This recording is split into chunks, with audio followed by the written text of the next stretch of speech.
Hello, class. We're talking about how the water cycle changes the salinity of the ocean.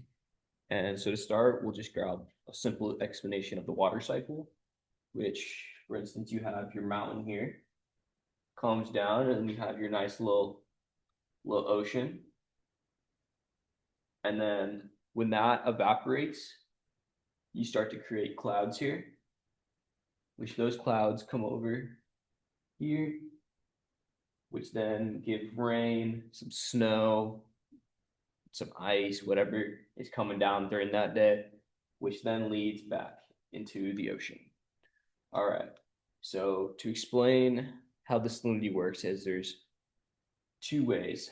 So the water cycle actually directly changes the salinity of the ocean. And one way is the runoff. So you have a whole bunch of rocks and minerals that are on this ocean or on this mountain that continue to be broken down by weathering from wind, water, whatever stuff is happening during that time. And so when it rains, this water then takes all these minerals, moves them down, and those minerals contain salt. And so those salts get deposited directly into our ocean. It's very minimal, but it still changes the salinity of the ocean because the ocean's a lot more vaster than the minerals being input into there. But so it's minimal, but it still changes it. The second and main reason is between evaporation or is in the changing in the phase of the water. So for instance, when you have salt and you have water, it is a physical mixture, which means, as we know that we've seen in our class, it can be separated realistically easily. So when you have a lot of salt here and water then evaporates, the salt gets left behind, which leaves more salt in the ocean. So, like for instance, if let's say we have 35 grams of salt of sodium chloride.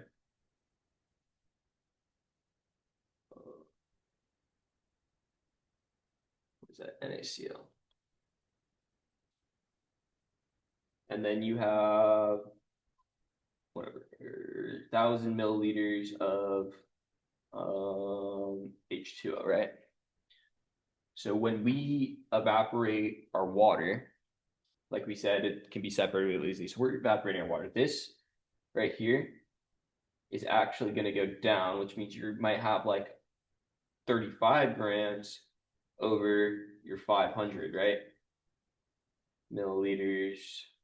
And we know that 1 milliliter is 1 gram. But so as you can see, that's going to be a much bigger number than this number over here, which is why you have like you can have that's the extreme change you can have with precipitation is the evaporation of water. The other reason is freezing. So again, when you freeze that water out, it again separates the water such as evaporation does and also changes the salinity of the ocean. But there's a way to dilute it as well.